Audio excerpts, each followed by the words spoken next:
অমরকণ্টকে বরফানির দাদাজি মহারাজের আশ্রমে থাকাকালীন নরেন্দ্র কুমার সোনি নামে দাদাজির এক শিষ্যের সঙ্গে লেখক রঞ্জিত কুমার মজুমদারের পরিচয় হয়েছিল। নর্মদা মন্দিরে যাবার পথে ওনার ক্যাসেটের দোকান ছিল। বংশ পরম্পরায় বরফানি মহারাজের কাছে তিনি দীক্ষিত। লেখক রঞ্জিতবাবুকে উনি পত্রকার অর্থাৎ সাংবাদিক হিসাবেই জানতেন।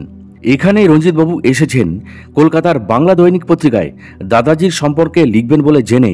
একদিন তিনি আশ্রমের এক কোনায় বসে রোজকার মতো এক মনে লিখে চলেছেন। তখন তিনি নিজে থেকেই আলাপ করতে এলেন লেখক রঞ্জিতবাবুর সঙ্গে। সরল সাদাসিধা মানুষ। লেখকের সঙ্গে পরিচয় বিনিময় করে যথারীতি দাদাজির নানা রকম অলৌকিক লীলা তিনি নিজে যা দেখেছেন তার বর্ণনা শুরু করে দিলেন।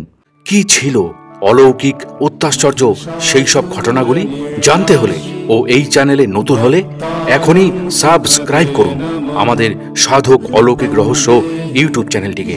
আর এখন দেখছেন সাধক অলৌকিক রহস্য, বাংলা ভাষায় সাধক জীবনের অলৌকিক ঘটনায় সাজানো অডিও ও ভিডিও লাইব্রেরি। আসুন প্রিয় দর্শক ও শ্রোতা, তাহলে এবার শুরু করা যাক। This channel does not promote any violent, harmful or illegal activities. All content provided by this channel is only meant for educational and entertainment purpose only. ভদ্রলোক প্রতিদিন সকালে আসতেন। দাদাজির কাছে তিলক, প্রসাদ ইত্যাদি নিয়ে যথারীতি লেখকের পাশে বসে এক এক দিন এক এক নতুন নতুন অলৌকিক লীলা মাহাত্ম্য গড়গড় করে বলে যেতেন। ভদ্রলোক আসা মানেই লেখক রঞ্জিতবাবুর লেখার গঙ্গা প্রাপ্তি। লেখা বন্ধ করে ভদ্রলোকের কথা লেখক রঞ্জিতবাবুকে শুনতেই হতো।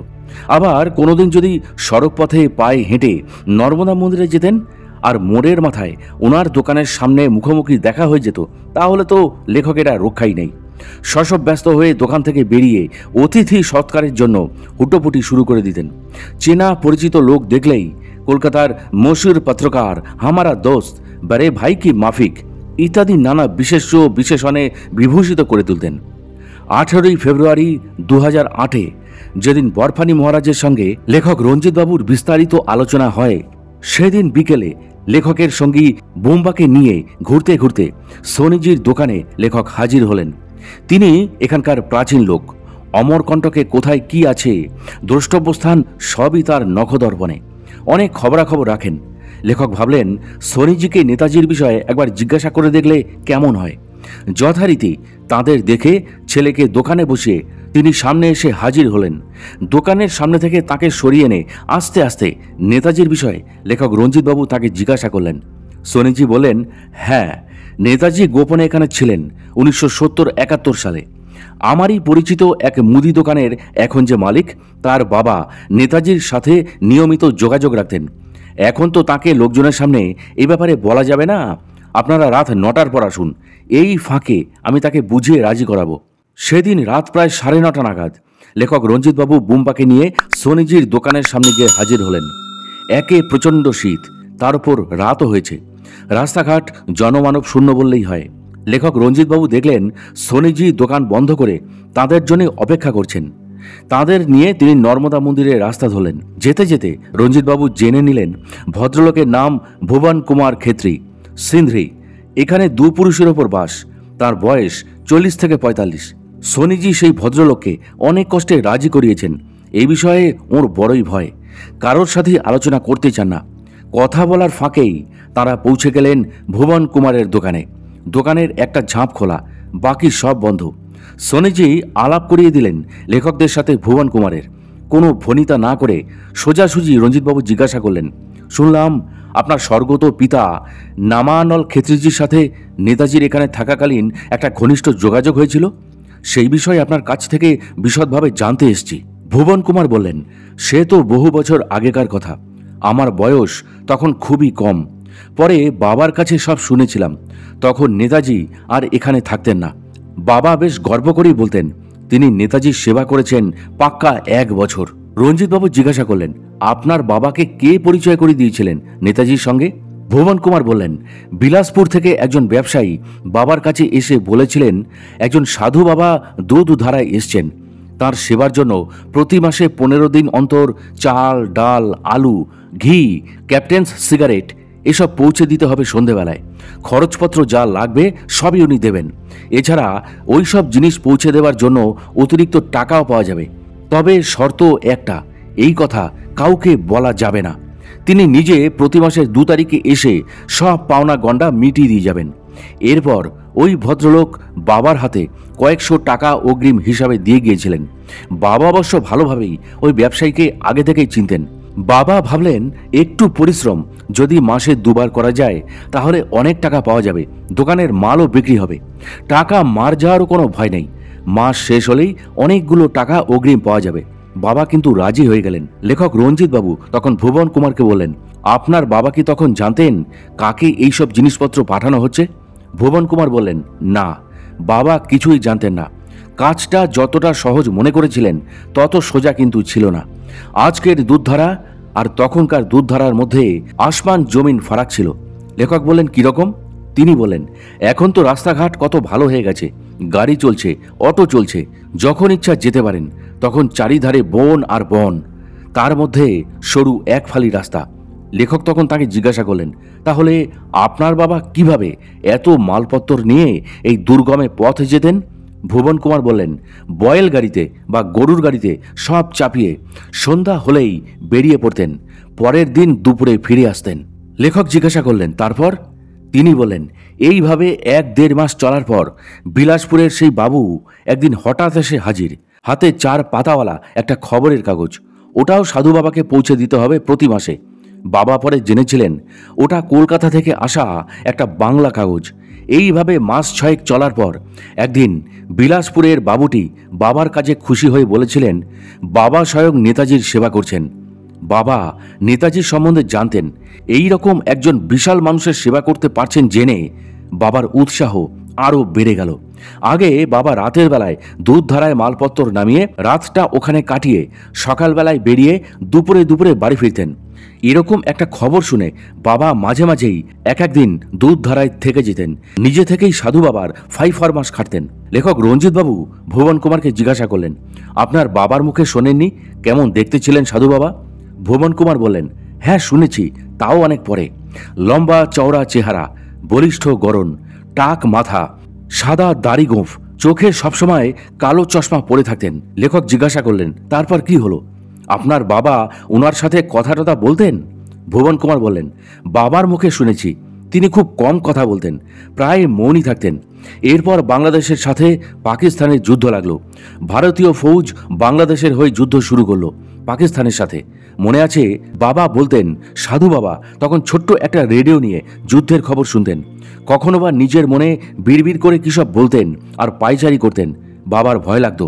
এইভাবে চলার পর দ্বিতীয় ক্ষেপে মাল পৌঁছতে গিয়ে দেখলেন নেতাজি নেই, দুধধারা ছেড়ে চলে গেছেন। মনে আছে বাবা 2 দিন দোকান বন্ধ রেখেছিলেন, খুব কান্নাকাটি করেছিলেন।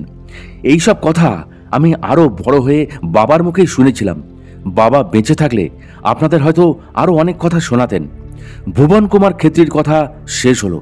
ঘড়িতে তাকিয়ে লেখক দেখলেন রাত প্রায় 11টা বাজে। শুনশান রাস্তা। সোনিজিকে বিদায় দিয়ে দাদাজির নাম জপতে জপতে আশ্রমের দিকে পথ চলা শুরু করলেন রঞ্জিত বাবু। তিনি জানেন না আশ্রমের সদর দরজা বন্ধ হয়ে গেছে কিনা। আশ্রমে পৌঁছে তিনি দেখলেন দরজা তখনও বন্ধ হয়নি। কোনো মতে কাঁপতে কাঁপতে তিনি আশ্রমে ঢুকলেন। ফেরার পথেই তিনি আর বুম্বা ঠিক করে ফেলেন আগামীকাল সকালেই সাইট সিন দেখার নাম করে দুধধারায় তাঁরা যাবেন। জায়গাটা ভালো করে দেখে আসবেন। দুধধারা তো লেখকের কাছে পরম তীর্থস্থান। সোনিজিকে রাতেই অটোর কথা বলা ছিল। অটো সকাল 7টার মধ্যেই আশ্রমে চলে আসবে। পরের দিন অর্থাৎ 19শে ফেব্রুয়ারি 2008 ভোরবেলায় গরম জলে স্নান করে বরফানি মহারাজের কাছ থেকে তিলক নিয়ে লেখকেরা দুজনে কপিলধারা দুধধারার দর্শনের উদ্দেশ্যে বেরিয়ে পড়লেন। 250 টাকা দিয়ে একটা অটো রিজার্ভ করে শুরু হলো অমরকণ্টক তীর্থ পরিক্রমা। অটোওয়ালাকে তিনি বলেন তারা আগে দুধধারায় যাবেন। অটোওয়ালা বলল, তা তো হবে না, দুধধারা সবার শেষে যেতে হবে, কারণ ওটা একদম বিপরীত রাস্তা, বেশ দূর। কপিলধারা দুধধারা ভালো করে দেখতে হলে সময় লাগবে। আপনাদের আবার বেলা 12:30টার মধ্যে আশ্রমে ফিরিয়ে নিয়ে আসতে হবে। নর্মদা মন্দিরের আশেপাশে অনেক সুন্দর সুন্দর স্থান আছে, সেই সব দেখে বরঞ্চ ওদিকটায় যাবেন। অগত্যা অটো চালকের কথা শিরোধার্য করে সকাল 7টায় লেখকদের শুরু হলো অমরকণ্টক শহর পরিক্রমা। নর্মদা মন্দিরের অল্প দূরেই রয়েছে শ্রী পাতালেশ্বর শিব মন্দির। জনশ্রুতি, এই মন্দির প্রতিষ্ঠা করেছিলেন জগৎগুরু শঙ্করাচার্য। মূল মন্দিরের 10-12 ফুট নিচে এই শিবলিঙ্গ স্থাপিত। আশ্চর্যের বিষয়ে এখনও প্রতি বছর শ্রাবণ মাসের শেষ সোমবার এই শিবলিঙ্গ নর্মদা নদীর জলে ডুবে যায়। অথচ সবচাইতে অবাক করা কাণ্ড হল, মন্দিরের গভীরে অবস্থানরত শিবলিঙ্গের আশেপাশে কোনো গুপ্ত সুড়ঙ্গ পথ বা নালা নেই, যা সবার অলক্ষ্যে নর্মদা নদীর উৎসস্থলের সঙ্গে যুক্ত রয়েছে। বছরের অন্য যে কোনো সময় কিন্তু এই রকম ঘটনা ঘটে না। স্থানীয় লোক এবং ভক্তদের দৃঢ় বিশ্বাস, স্বয়ং মা নর্মদা ওই বিশেষ একটা দিনে দেবাদিদেব মহাদেবকে স্নান করাতে আসেন। পাতালেশ্বর শিব মন্দিরের পরেই দ্বিতীয় দ্রষ্টব্য হল রংমহল। কিংবদন্তি এই যে, যখন মা নর্মদা এক দিব্য কন্যারূপে এখানে প্রকট হলেন, তখন দেবীর বাসস্থান হিসাবে এই মহল নির্মিত হয়। এখন অযত্নে অবহেলায় ভগ্ন দশায় পরিণত হয়েছে। নর্মদা মন্দির থেকে আনুমানিক 250 মিটার দূরে ভগবতী রাজরাজেশ্বরী মন্দির বা শঙ্করাচার্য আশ্রম। শঙ্করাচার্য আশ্রম পেরিয়ে যমুনা দাদারে রয়েছে অমরকণ্টকের সুপরিচিত বাঙালি মাতাজির মা নর্মদা শারদাশ্রম। সেখানে অল্প খরচে থাকারও ব্যবস্থা রয়েছে। পরিক্রমাবাসীরা এখানে বিনামূল্যে রাত্রি যাপন ও প্রসাদ পেয়ে থাকেন। রকমারি রোগের ভেষজ ওষুধও পাওয়া যায়। আর রয়েছে উপরি পাওনা, আশ্রমের আধ্যাত্মিক পরিমণ্ডলে মাতাজির অপার স্নেহ সাহচর্য। নর্মদা মন্দিরের পথ ছাড়িয়ে প্রায় 4 কিলোমিটার দূরে ভৃগু কমণ্ডলু নামে একটি স্থান আছে। এখানে মহর্ষি ভৃগু কঠোর তপস্যা করেছিলেন। কথিত আছে, যখন ভৃগুমুনি তপস্যায় মগ্ন ছিলেন, তখন তার কমণ্ডলু থেকে একটি নদী প্রবাহিত হয়। স্থানীয় অধিবাসীদের কাছে এই নদী কর গঙ্গা নামে পরিচিত। এই নদী নর্মদা নদীতে এসে মিলিত হয়েছে। আর একটা বিশেষ দ্রষ্টব্য হল, এখানে কমণ্ডলুর আকারের একটি বড় আধার আছে, যার জলধারা সদা সর্বদাই প্রবাহিত। নর্মদার পরিক্রমাকারীরা সোনমুড়া থেকে ভৃগু কমণ্ডলু অবশ্যই দর্শন করে যাত্রা শুরু করেন। নর্মদা মায়ের মূল মন্দিরের পূর্ব দিকে অল্প দূরত্বে অবস্থিত মাইকি বাগিয়া স্থানটি নির্জন স্থান এবং অবশ্যই মনোরম। এই স্থানটির আরেক নাম চরণোদা কুণ্ড। এই বাগানের মাহাত্ম্য হল, মা নর্মদা শৈশব অবস্থায় প্রিয় সখী গুল বকাবলির সাথে এখানে খেলা করতেন। এখানে গুল বকাবলি গাছের নির্যাস পাওয়া যায়, যা দিয়ে চোখের নানা রোগের ঔষধ তৈরি হয়। মাইকি বাগিয়ায় গেলে স্থানীয় অধিবাসীদের ছোট বড় শিশিতে এই ওষুধ বিক্রি করতে দেখা যায়, যা স্থানীয় প্রশাসনের দ্বারাও স্বীকৃত। মাইকি মণ্ডপ বা মায়ের মন্দির মায়ের বাগান থেকে প্রায় 4 কিলোমিটার দূরে অবস্থিত। জনশ্রুতি অনুযায়ী এই জায়গায় ব্রহ্মার পুত্র সোনের সাথে মা নর্মদার বিবাহ হবার কথা ছিল, কিন্তু দৈব বিঘ্নতে এই বিবাহ হয়নি। মাইকি বাগিয়া থেকে দক্ষিণ দিকে 1 কিলোমিটার দূরে সোনামুড়া, ব্রহ্মার মানুষপুত্র সোন নদের উৎসস্থল।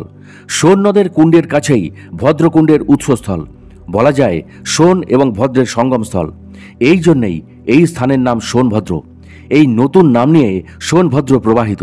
এখান থেকে প্রায় 150 থেকে 160 মিটার দূরে সোনভদ্র জলপ্রপাত, যার উচ্চতা প্রায় 350 ফিট। দর্শনার্থীদের এই অপূর্ব নৈসর্গিক দৃশ্য দেখার জন্য প্রায় 150 ফিট দূরত্ব জুড়ে ফ্লাইওভার ব্রিজের ব্যবস্থা আছে।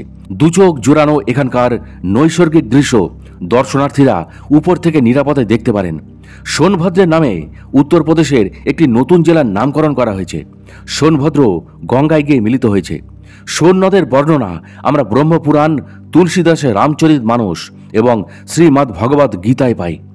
নর্মদা মন্দির থেকে প্রায় 1.5 কিলোমিটার দূরে দক্ষিণ প্রান্তে অবস্থিত শ্রী যন্ত্রাম মন্দির। বিস্তীর্ণ প্রান্তর জুড়ে এই মন্দিরের মনোমুগ্ধকর গঠনশৈলী। লেখক রঞ্জিত বাবুরা অটো চালকের ওপর রাগ করেছিলেন, কারণ প্রথমে তাদের কপিলধারা আর দুধধারায় না নিয়ে যাওয়ার জন্য। সে বলেছিল ওটা অন্য রাস্তা, আগে মায়ের মন্দিরের কাছাকাছি দ্রষ্টব্য স্থানগুলো দেখিয়ে পরে ওইদিকে যাবে। এখন তিনি দেখছেন অটো চালকের কথাই ঠিক। যা কিছু দর্শনীয় স্থান সবই নর্মদা মায়ের মন্দিরের 1 থেকে 4 কিলোমিটারের মধ্যে। দক্ষিণায়নের দর্শনীয় স্থানগুলি দেখে অটো চালক এবার তাদের উত্তরায়ণের পথে দ্রষ্টব্য স্থানগুলিতে নিয়ে চলল। নর্মদা মন্দিরের উত্তর দিকে রাস্তায় তাদের অটো চলছে। এই অবসরে অটো চালকের সঙ্গে তিক্ততা ভুলে তাকে চা আর জলপানি অর্থাৎ ব্রেকফাস্ট করিয়ে রীতিমতো বন্ধু বানিয়ে ফেলেছেন তারা। তার নাম বিনোদ শর্মা। লেখক জিজ্ঞাসা করলেন, বরফানি দাদাজির নাম শুনেছ? বিনোদ শর্মা অটো থামিয়ে দু হাত তুলে তার উদ্দেশ্যে প্রণাম করে জানালো, অমর কণ্টকে বরফানি দাদাজির নাম জানে না এমন কেউ নেই। সুনা হ্যায় উনকা বহুত বহুত লম্বি উমর। লেখক জিজ্ঞাসা করলেন, ওর বয়স ৮০ বা ৯০?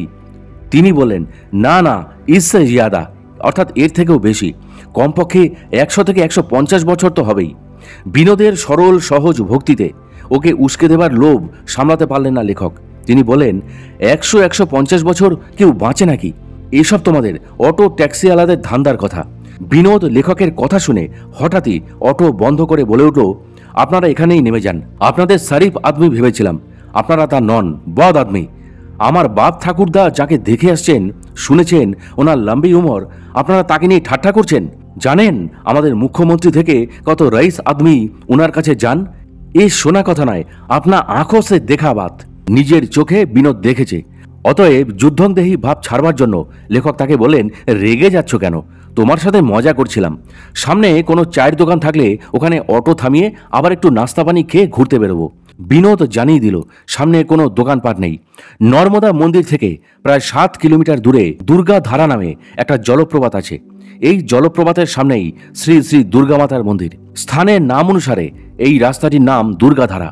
দুই পাশে বিস্তীর্ণ বন, মাঝখান দিয়ে বুক চিরে চলে গেছে পিচে রাস্তা। এই পথে যেতে যেতেই পড়বে কালী গুহা। তারপর বেশ কিছুটা রাস্তা পার হওয়ার পর ডান দিকে পড়বে রামকৃষ্ণ মিশনের বিশাল বাড়ি। এখানকার চলতি ভাষায় এর নাম শ্রী রামকৃষ্ণ কুটির। স্বামী আত্মানন্দজি এই আশ্রমটির প্রতিষ্ঠাতা। এইভাবেই পথের প্রাকৃতিক সৌন্দর্য দুচোখ ভরে দেখতে দেখতে কপিল ধারায় এসে পৌঁছালেন লেখক রঞ্জিত বাবুরা। এই ধারা নর্মদা মন্দিরের পশ্চিম দিকে প্রায় ৭ কিলোমিটার দূরে অবস্থিত। মূল স্থান থেকে একটু দূরে একটা নির্দিষ্ট স্থানে অটো বা গাড়ি রেখে পায়ে হেঁটে মূল কেন্দ্রে পৌঁছাতে হয়। চড়াই রাস্তা। মা নর্মদার কৃপায় এই বিশাল জলপ্রপাতের সৃষ্টি। কেউই জানে না এই জলপ্রপাতের উৎস। প্রবল বেগে অফুরন্ত জলধারার সবেগে প্রায় ১৫০ ফুট নিচে পড়ছে। বর্ষাকালে এর গতি আরও তীব্র হয়। প্রায় ৩০ ফুট ব্যাপী বিস্তৃত হয় এই জলধারা বর্ষাকালে। এখন অনেক কম স্থান জুড়ে অঝরে ঝরে পড়ছে এই হিমশীতল জল। কপিলধারার পশ্চিম দিকে আনুমানিক প্রায় ১ কিলোমিটার দূরে মা নর্মদার দ্বিতীয় জলপ্রপাত তথা লেখকদের বহু আকাঙ্ক্ষিত দুধধারা। এই জলপ্রপাতের উচ্চতা প্রায় ১০ ফুট। অমরকণ্টকের দর্শনীয় স্থানগুলির মধ্যে সবচেয়ে দুর্গম স্থান হল এই দুধধারা। ভুবন কুমারের কথা অনুসারে এখানেই নেতাজি ছিলেন। ভাবলেও আশ্চর্য হতে হয় যে ১৯৭০ সালে এই স্থানটি কত নির্জন এবং দুর্গম ছিল। দুধধারার উপরে বিস্তীর্ণ পাহাড় ও বনভূমি। কোনো লোকবসতি এই ৩৮ বছর পরেও নজরে পড়ল না। দুধধারার অনেক আগে কপিলধারায় প্রবেশের পথে যেখানে গাড়ি রাখতে হয় সেখানে হাতে গোনা কয়েকটা অস্থায়ী দোকান চোখে পড়ল লেখক রঞ্জিত বাবুদের। অধিকাংশই খাবারের দোকান। সন্ধ্যা হবার আগেই পাততাড়ি গুটিয়ে চলে যায়। এটা ২০০৮ সালের চিত্র। তাহলে ১৯৭০ সালে এই জায়গায় অবস্থা কি ছিল তা সহজে অনুমান করা যায়। অবাক হয়ে লেখক রঞ্জিত কুমার মজুমদার ভাবছিলেন, এখানেই সর্বজনশ্রদ্ধ প্রকৃত দেশসেবক এক মহান নেতা সবার অলক্ষ্যে নীরবে কিছুকাল কাটিয়ে গেছেন। কেউ ঘৃণা করেও জানতে পারেনি। দাদাজির কথা মনে পড়ল। নেতাজি জ্ঞানগঞ্জ থেকে মাঝে মধ্যেই লোকালয়ে আসেন, থাকেন ছদ্মবেশে ছদ্ম নামে। অথচ নেতাজি পাগল লক্ষ লক্ষ মানুষ তার সন্ধান পায় না। অনেকের মনে দৃঢ় বিশ্বাস তিনি এখনো বেঁচে আছেন। একদিন তিনি আত্মপ্রকাশ করবেন। কখন কবে সেই শুভক্ষণ আসবে তা তারা কেউ জানে না। বিশ্বাসটুকু আঁকড়েই অধীর আগ্রহে অপেক্ষা করছে। পক্ষান্তরে কিছু স্বার্থান্বেষী দল নেতাজি মৃত বলে সেই ১৯৪৭ সাল থেকে একতরফা চিৎকার করেই চলেছে। অদৃষ্টের কি নির্মম পরিহাস! নেতাজির মতো একজন সর্বপ্রিয় সর্বজনশ্রদ্ধেয় নেতাকে কুইসলিং বলতেও জিভে বাঁধেনি তাদের। কেন তাকে কুইসলিং বলা হয় সেও এক চরম অপমানজনক কাহিনী। ভিটকাম কুইসলিং নরওয়ের একজন বিশ্বাসঘাতক মন্ত্রী ছিলেন। ১৯৩১ থেকে ১৯৩৩ সাল পর্যন্ত তিনি নরওয়ের প্রতিরক্ষা মন্ত্রী ছিলেন। হিটলারের আমলে তিনি নরওয়ের সর্বময় কর্তা হয়ে জার্মানিকে নরওয়ের অধিকার করতে সব রকমভাবে সাহায্য করেন। ঘরের শত্রু বিভীষণের মতো তার নাম ইতিহাসে কুখ্যাত হয়ে রয়েছে। এই অর্থে কুইসলিং কথাটি প্রচলিত। ভাবা যায় এই রকম একজন ঘৃণ্যতম ব্যক্তির সঙ্গে নেতাজির মতো এক আদর্শবান দেশ ও মাতৃকার সেবার জন্য উৎসর্গীকৃত মহান প্রাণের তুলনা। তাঁদের জিভে এতটুকু বাঁধল না। আরও লজ্জাজনক বাস্তব সত্য যা কল্পনাকেও হার মানায়। এই জঘন্যতম অপবাদের উৎস এই বাংলা। এই কথা ভাবলেই একজন বাঙালি হিসাবে চরম লজ্জায় লেখক রঞ্জিত কুমার মজুমদারের মাথা নত হয়ে যায়। দ্বিজেন্দ্রলাল রায়ের ভাষায় বলতে হয়, সত্য সেলুকাস। কি বিচিত্র এই দেশ। নিজের মনেই আন্তরিকভাবে তিনি প্রার্থনা জানান সেই মহামানবের শ্রীচরণে, আমি জানি তুমি যে কত উচ্চে বিরাজমান, সেখানে এসব অমানবিক কথা পৌঁছাবে না, কিন্তু কিছু সংখ্যক স্বার্থান্বেষী মানুষ ছাড়া আপামর ভারতবাসীর অন্তরের অন্তঃস্থলে তুমি আজও স্বমহিমায় প্রতিষ্ঠিত আছো এবং চিরদিন থাকবে। ভারতবাসী হিসাবে আমরা অনুতপ্ত, লজ্জিত। হে ক্ষমা সুন্দর, তুমি আমাদের ক্ষমা করো। দুধধারা আর তার আশেপাশের অঞ্চল দেখে লেখক রঞ্জিত বাবুরা রোমাঞ্চিত হয়ে উঠলেন। তার আদর্শবান পুরুষের সাধনাস্থল দেখে এক অনির্বচনীয় আনন্দে তার মন প্রাণ ভরে গেল। এ তো তার কাছে মহা তীর্থস্থান। বরফানি দাদাজি মহারাজের আশীর্বাদে এক কঠিন পরীক্ষা থেকে তার উত্তরণ হলো। অজানা এক গোপন তথ্য তিনি জানতে পারলেন। লেখক রঞ্জিত বাবু আরও উল্লসিত এই ভেবে যে আর যা কিছু পরিবর্তন ঘটুক না কেন, অন্তত 1970-71 সালে তিনি জীবিত ছিলেন। যদিও একদল নেতৃবৃন্দের কাছে 1945 সাল থেকেই তিনি মৃত। জোর গলায় তা প্রচার করা শুরু হয়ে গিয়েছিল ভারতবর্ষ স্বাধীন হওয়ার পর থেকেই। কিছু মিথ্যে সাক্ষী সাবুত হাজির করিয়ে কাগজে কলমে মেরে ফেলতে দোষ কোথায়?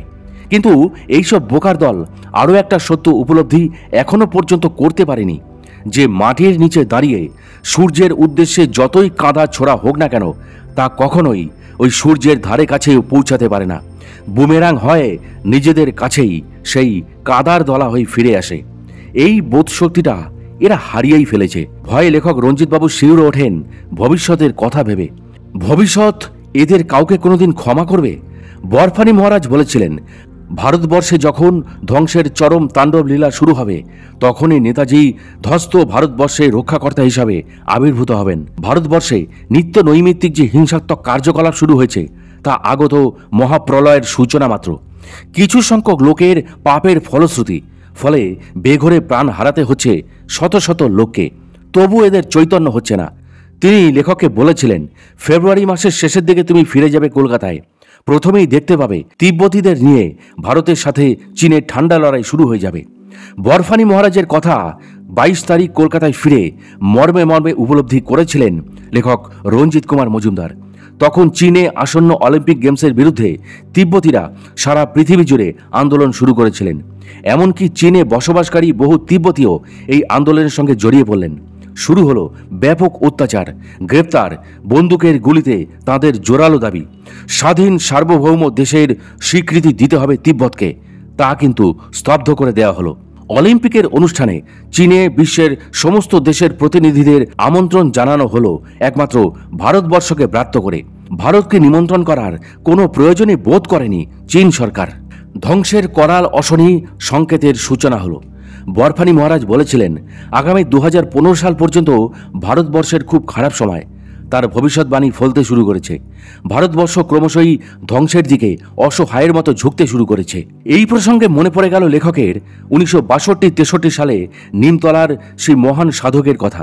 ভারতবর্ষে মাৎসান্যায়ের যুগ শুরু হবে, ভারতের সার্বভৌমত্ব বিপন্ন হবে, নিরাপত্তায় চরম আঘাত আসবে, আর তখনই পরিত্রাতা রূপে আবির্ভূত হবেন এক সর্বত্যাগী উচ্চ মার্গের সন্ন্যাসী নেতার নাম সুভাষচন্দ্র বোস।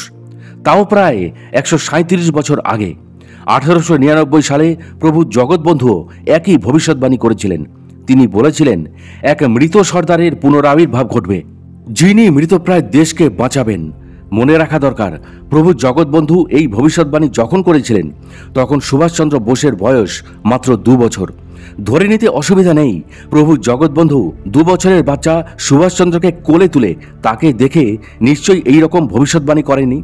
অতীন্দ্রিয় দৃষ্টিতে তিনি এই ভবিষ্যৎবাণী করেছিলেন। এই প্রসঙ্গে যদি কেউ মনে করে থাকেন লেখকের এই লেখা পৌনঃপুনিকতার দোষে দুষ্ট, এক্ষেত্রে তিনি কিন্তু একমত নন। কারণ আর শৈশব শুনে এসেছেন বা এখনো শুনছেন, নেতাজি বেঁচে নেই। বহু বছর আগে বিমান দুর্ঘটনায় তিনি মারা গেছেন। সেই নেতাজির 1970-71 সালের অবস্থান স্থল দেখে এসে কিংবা বরফানি মহারাজের কথায় উদ্বুদ্ধ হয়ে নিমতলার সাধু বা প্রভু জগৎবন্ধুর আপ্তবাণীগুলি নবরূপে তার কাছে অর্থবহ হয়ে উঠেছে, নতুন এক মাত্রা পেয়েছে, নতুন মূল্যায়ন হচ্ছে। 2008 সালের ফেব্রুয়ারি মাসে ব্রহ্মর্ষি বরফানি দাদাজি মহারাজের কণ্ঠে অত্যন্ত প্রত্যয়ের সুর শোনা গেছিল। সুভাষচন্দ্র মারা যাননি, বেঁচে আছেন। তার আত্মপ্রকাশের সময় আগত প্রায়। তিনজন বিশিষ্ট মহাসাধক তিনটি ভিন্ন ভিন্ন মুহূর্তে ভিন্ন পরিবেশে একই কথার প্রতিধ্বনি করেছেন। এই তিন ব্রহ্মর্ষি একই প্রসঙ্গে একই মতবাদ প্রচার করেছেন। নিজেদের মধ্যে সলা পরামর্শ করে তাও তো মেনে নেওয়া যাচ্ছে না। বাস্তব দৃষ্টিভঙ্গিতে মানাটাও যে আদৌ সম্ভব নয়। তাছাড়া তারা তিনজনই পরমেশ্বরের একনিষ্ঠ সাধক। সাধনাই তাদের ধ্যান জ্ঞান। রাজনীতির ঘোলা জলে তারা কেউ বিচরণ করেননি। প্রশ্ন উঠতে পারে, তাহলে এই নমস্য তিন ব্রহ্মর্ষি সুভাষচন্দ্র বোসের কথা বলছেন কেন? কারণ সুভাষচন্দ্র ছিলেন প্রকৃত দেশপ্রেমিক। দেশকে তিনি ভালোবেসে ব্রিটিশ সরকারের শৃঙ্খল থেকে মুক্ত করতে চেয়েছিলেন। লাঞ্ছিতা দেশমাতার বন্ধন মুক্তিই ছিল তার ধ্যান জ্ঞান। তুলনাহীন তার নিঃস্বার্থ আত্মত্যাগ, প্রশ্নাতীত তার সততা। তাই জাতি ধর্ম নির্বিশেষে অকুত ভয়ে তার আহ্বানের সাড়া দিয়ে সবাই একই যজ্ঞের সামিল হয়েছিলেন। আমরা সাধারণ মানুষরা তার কর্মধারার সার্বিক মূল্যায়ন করতে পারিনি। তার আধ্যাত্মিক মানসিকতার ব্যাপ্তিও বুঝতে পারিনি। বোঝা সম্ভব নয়। একমাত্র উচ্চকোটির ব্রহ্মর্ষিরা জানতেন, বুঝতেন তার পরাশক্তির ক্ষমতা। তাই সুভাষও মহা অবতারদের কাছে এত গ্রহণযোগ্য। দুপুরবেলায় প্রসাদ গ্রহণ করে বেশ খোশ মেজাজে বরফানি মহারাজের কাছে গিয়ে লেখক রঞ্জিত বাবুরা হাজির হলেন। ইচ্ছা ছিল আজকের অভিযানের কথা সবিস্তারে তাকে জানাবেন, কিন্তু শিষ্যদের ভিড় দেখে রঞ্জিতবাবু দমে গেলেন। কোনো রকমে তার সামনে গিয়ে তাকে প্রণাম করলেন। হঠাৎ তিনি জিজ্ঞাসা করলেন, সকালে কোথায় গিয়েছিলে? লেখক উত্তর সংক্ষিপ্তভাবে দিলেন, দুধধারায়। শুনলেন, দেখলেন, কিন্তু কিছু বললেন না। যেমন বসে বসে চারিধারে তাকিয়ে দেখেন, মুখে কিছু বলেন না, আজও তেমনি তাই করলেন। নিচে লেখক রঞ্জিতবাবুর বসার উপায় নেই। অসুস্থতার জন্য মাটিতে তিনি বসতে পারেন না। বাধ্য হয়ে বরফানি মহারাজের সামনে থেকে সরে এসে দূরে দাঁড়িয়ে তাকে দেখতে লাগলেন। এরই মধ্যে লেখক লক্ষ্য করলেন তিনি যেন দু তিনবার তার আপাদমস্তক খুব গভীরভাবে দেখে নিলেন। তার নীরব গভীর চাহনির মধ্যে যেন লেখককে তিনি জানিয়ে দিলেন, আজ সকাল থেকে দুপুর পর্যন্ত তার সব কীর্তিকলাপ তিনি জানেন। তাকে নতুন করে আর বলতে হবে না। বুম্বা সেখানে বসে রইল। লেখক কিন্তু দূর থেকে দাদাজি মহারাজকে প্রণাম করে ঘরে চলে এলেন। লেখক রঞ্জিতবাবুর অনেক কাজ তখনও বাকি। আর একদিন এই আশ্রমে তাদের থাকার মেয়াদ। পরশু 21শে ফেব্রুয়ারি তিলক নিয়ে বেরিয়ে পড়বেন কলকাতার উদ্দেশ্যে। এবার তারা ঠিক করেছেন ট্রেনে নয়, বাসে করে বিলাসপুর যাবেন। পাহাড়ি রাস্তা দিয়ে প্রাকৃতিক সৌন্দর্য দেখতে দেখতে উপর থেকে নিচে সমতলে বিলাসপুর স্টেশনে গিয়ে পৌঁছাবেন। তারপর শ্রীগুরু আর বাবাজির নাম করে ট্রেনে উঠবেন। কারণ আজ পর্যন্ত যা খবর তাতে তাদের টিকিটের পজিশন এখনও সেই 10 আর 11তে স্থির হয়ে আছে। নড়াচড়ার কোনো লক্ষণই নেই। মনে পড়ে গেল আসার সময় তাদের কামরায় রেলের কয়েকজন পদস্থ অফিসার বিলাসপুরে ফিরে যাচ্ছিলেন। তাদের ওখানেই পোস্টিং। তাদের ফিরে আসার টিকিট 10 আর 11 নম্বরে ওয়েটিং লিস্টে আছে শুনে নির্বিকার চিত্তে তারা বলেছিলেন, কনফার্মড হবার কোনো সম্ভাবনাই নেই। বিলাসপুরের কোটা মাত্র 5টা, সাধারণত ক্যান্সেল হয় না, আর হলেও 1টা বা 2টোর মতো হয়। তা হলেও তাদের আগে যাদের ওয়েটিং লিস্টে নাম আছে তাদের ঢুকে যাবে। এই গাড়ি সব সময় ভর্তি থাকে। কথাটা লেখক রঞ্জিতবাবুর মাথায় ঘুরপাক খাচ্ছে। উপায় নেই। বাড়িতে অসুস্থ স্ত্রীকে কাজের মেয়েটার হাতে সঁপে দিয়ে চলে এসছেন। নয় করে 9টা দিন বাড়ি ছাড়া। যদিও রোজ রাতে বাড়িতে ফোন করে খোঁজখবর নেন, তবুও আর থাকাটা ঠিক হবে না তিনি বুঝতে পারছেন। এখানে যে কারণে আসা তা তো পুরোপুরি সফল, উল্টে চমকপ্রদ উপরি পাওনা। যাই হোক, আজ রাতে এখানকার পুরোহিত গৌরাজির ছোট ভাই অনন্তকে দিয়ে বিলাসপুরের স্টেশনে ওর এক গুরু ভাইকে ফোনে অনুরোধ জানানোর একটা ব্যবস্থা করতে হবে তাকে, যাতে তাদের অন্তহীন জলে তলিয়ে যাওয়া থেকে অনন্ত কৃপা করে উদ্ধার করে। কিন্তু আশা খুবই ক্ষীণ। তবুও আশায় বাঁচে চাষা। এর মতোই রঞ্জিতবাবুদের অবস্থা। বুম্বাও এখানে এসে পরিবেশের গুণে নির্বিকার। এইসব জাগতিক ভাবনা ওর মাথাতেই নেই। নিশ্চিন্তে নির্ভাবনায় বহাল তবিয়তেই আছে যত ভাবনা লেখক রঞ্জিত কুমার মজুমদারের। রঞ্জিতবাবু এই দুর্ভাবনা থেকে মুক্তি পাওয়ার জন্য গতকাল রেকর্ড করা বরফানি দাদাজি মহারাজের সাক্ষাৎকারটা শুনবার জন্য তার মাইক্রোটেপটা বার করলেন। যদিও গৌরাজি বলেছিলেন দাদাজির আগাম অনুমতি না নিলে টেপে কিন্তু কিছুই উঠবে না, তবুও লেখক কিন্তু একটু দুষ্টুমি করেই সুইচ অফ করেননি। লেখকের মনে হয়েছিল তাদের দাদাজির লীলা মাহাত্ম্যের চমৎকারিত বোঝবার জন্য একটু বাড়াবাড়ি করছেন গৌরাজি। অনুমতি না নিয়ে রেকর্ড করলে তা রেকর্ডের হবে না, তা কখনো হয় নাকি? লেখকের আমেরিকান মাইক্রোটেপ সিমে চলে টানা 8 ঘন্টা, সব কথা উঠতে বাধ্য। এইবার ধীরে ধীরে লেখক রঞ্জিতবাবু তার টেপের সুইচটা টিপলেন। প্রথমেই বরফানি দাদাজির সঙ্গে তার সাক্ষাৎকার, তারপরে তারিখ ও দিন বলা রেকর্ডিং করা কথাগুলো শুনলেন। ঘরে বসে বসে কথাগুলো টেপ করেছিলেন, পরিষ্কার ঝরঝরে কথা, কিন্তু অদ্ভুত, তারপরই আর কোনো কথা নেই। দূরে নাম না জানা পাখির ডাক, কাগজের খসখসানির শব্দ সবই উঠেছে, কেবল দাদাজি আর লেখক রঞ্জিতবাবুর কোনো কথাই ওঠেনি। এ কি ভুতুরে আশ্চর্য অলৌকিক কাণ্ড! টেপ রেকর্ডারটা ভালো করে চেক করে আবার সুইচ টিপলেন, না, কোনো কথাই নেই। লেখকের কাছে আরও 2টো নতুন ব্যাটারি ছিল, ব্যাটারি বদল করে শোনার চেষ্টা করলেন, ফল একই, বোবা হয়ে গেছে। এমন সময় গৌরাজি লেখক রঞ্জিতবাবুর ঘরে ঢুকলেন। তার হাতে টেপটা দেখে একটু বিদ্রুপের স্বরেই বললেন, টেপটা চালান, আমি একটু শুনি কেমন রেকর্ডিং হলো। লেখক রঞ্জিতবাবুর বিস্ময়ের ঘোর কখনো কাটেনি। এ কি করে সম্ভব হলো? কোনো মতে বলেন, রেকর্ডিং হয়নি। গৌরাজি বললেন, আমি জানতাম হবে না। গৌরাজি বেশ আনন্দেই বললেন, তখন বলেছিলাম দাদাজির অনুমতি ছাড়া রেকর্ডিং কেন?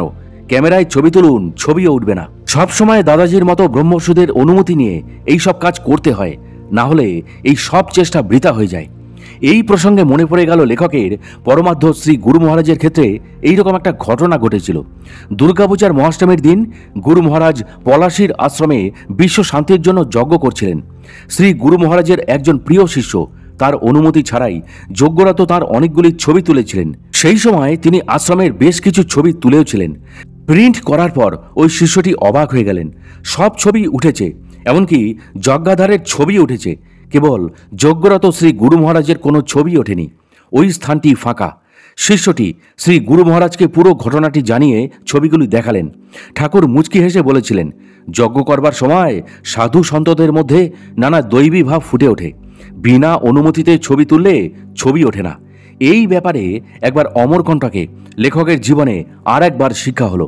লেখক রঞ্জিতবাবু জানেন, তার 2 সদ্গুরুর আশীর্বাদে তার মতো একজন দীন ও সেবক বরফানি দাদাজি মহারাজের মতো একজন ব্রহ্মর্ষির সাক্ষাৎ পেয়েছে, একান্তে কথা বলার সুযোগ পেয়েছেন, আর মনের কোণে সুপ্ত থাকা আত্মা অভিমানটাকে ভেঙে ছত্রাকার করতে পেরেছে। শ্রীমা সারদা বলতেন, ইচ্ছাময়ের ইচ্ছা ছাড়া গাছের পাতাটিও নড়ে না।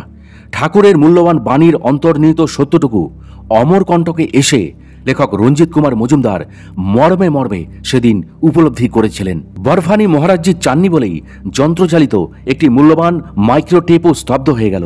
সুইচ টিপলেন, চলতে শুরু করলো, কিন্তু মহারাজের পবিত্র কণ্ঠস্বর তাতে বন্দী হলো না। এর কি ব্যাখ্যা থাকতে পারে?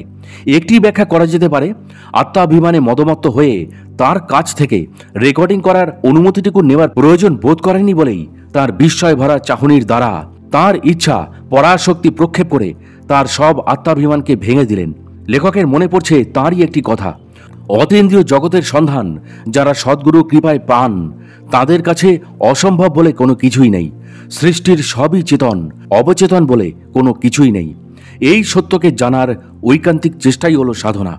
আজ আশ্রমে লেখকদের থাকার শেষ দিন। সত্যি কথা বলতে কি, আজ থেকেই ফেরার দুর্ভাবনাটা ক্রমশই বাড়ছে। টিকিট কিন্তু কনফার্ম হয়নি, হবার কোনো আশাও তিনি দেখছেন না। গতকাল রাতে অনন্তকে দিয়ে বিলাসপুরে ওর গুরুভাইকে ফোন করিয়েছিলেন, কোনো আশাবাঞ্জক কথা তিনি শোনাতে পারেননি। আজ বিকেলবেলায় তিনি আরেকবার ফোন করবেন। মন তার বলছে ফোন করিয়ে কোনো লাভ হবে না, তবু মানসিক সান্ত্বনা যদি কিছু করতে পারে। নর্মদা নদীতে স্নান করে পুজো দেবেন বলেই সকালে ঘুম থেকে উঠে কাউকে কিছু না বলে চুপিসারে আশ্রম থেকে বেরিয়ে পড়লেন লেখক রঞ্জিতবাবু। রোদ উঠেছে, তবে এত সকালে রোদের তেমন তেজ নেই। ঠান্ডা উত্তরে হাওয়া বইছে। সব তুচ্ছ করে নদীর পার ঘেঁষে চলেছেন লেখক আর বুম্বা। কাঁধে ঝোলানো ব্যাগে জামা কাপড়, দুজনের হাতে 2টো জ্যারিকেন। পুণ্যতোয়া নর্মদার পবিত্র জল নিয়ে যাবেন কলকাতায়। নদীর এই পারটা বেশ কিছুটা অঞ্চল বাঁধানো, স্নান করবার জন্য বাঁধানো ঘাটও রয়েছে। পুণ্যার্থীদের স্নান করবার জন্য নর্মদা নদীর লাগোয়া বেশ বড় বাঁধানো চারপাশে পাঁচিল ঘেরা একটা স্থান অবশ্যই আছে। প্রচুর লোক সেখানে স্নান করছে। লেখকেরা প্রবাহিতা স্রোতস্বিনী নর্মদা নদীর জলে স্নান করবার জন্য নদীর তীর থেকে বেশ কিছুটা যাবার পর অপেক্ষাকৃত একটু ফাঁকা বাঁধানো একটা ঘাট পেয়ে ধীরে ধীরে সেই ঘাটের সিঁড়ি দিয়ে জলে নামলেন। বেশ কনকনে ঠান্ডা জল, হাঁটুর যন্ত্রণা বাড়ার মোক্ষম দাওয়াই। কিন্তু পুণ্য লাভের এই অমোঘ হাতছানি উপেক্ষা করার ক্ষমতা লেখকদের হারিয়ে গেছে। শাস্ত্র বলছে নর্মদা নদী দর্শনেই পাপ স্খলন হয়, আর স্নান করলে তো সারা জীবনের ইচ্ছাকৃত বা অনিচ্ছাকৃত যত পাপ এই শরীরের লকারে জমে জমে স্তূপীকৃত হয়ে আছে তা এক ডুবেই সাফ। এই সুযোগ কেউ ছাড়ে? ঠান্ডা জলের দৌলতে যত পারে হাঁটুর ব্যথা বাড়ে বাড়ুক, পাপ তাড়াবার এই অমূল্য সুযোগ তাঁরা কিছুতেই হাতছাড়া করতে চান না। অতএব হে পুণ্যলোভী রঞ্জিত কুমার মজুমদার, আর কালক্ষেপ না করে ডুব দাও। দেরি করলে ঠান্ডায় অসাড় হয়ে যাবে তোমার রোগাক্রান্ত দুটি পা। তাই সমস্ত দ্বিধা সংকোচ কাটিয়ে কাঁপতে কাঁপতে একটা নয় তিনটে ঝপাঝপ ডুব দিয়ে কাঁপা হাত দুটো জড়ো করে দূরে দৃশ্যমান মা নর্মদার মন্দিরের উদ্দেশ্যে একটা প্রণাম জানিয়ে কোনো মতে উঠে তাড়াতাড়ি সম্ভব তার শরীরটা মুছে গরম জামা কাপড় পরে নিলেন লেখক রঞ্জিতবাবু। এবার বুমবার পালা। তার বয়সের অর্ধেক বয়স, তার রক্তে তেজ আছে। বোধহয় শরীরে পাপের ট্যাঙ্কি অনেকটা খালি। ঝুপ করে নেমে পরমানন্দে স্নান করে উপরে উঠে সে বলল, ভালোই স্নান করলাম, জলটা একটু ঠান্ডা। এই যা, বলে কি একটু ঠান্ডা? এ তো বরফ গলা জল। পবিত্র নর্মদা নদীতে অবগাহন নয়, সংস্কার বশত কোনো মতে স্নান করে সব পাপ ধুয়ে মুছে একদম বিশুদ্ধ, পবিত্র এবং খাঁটি।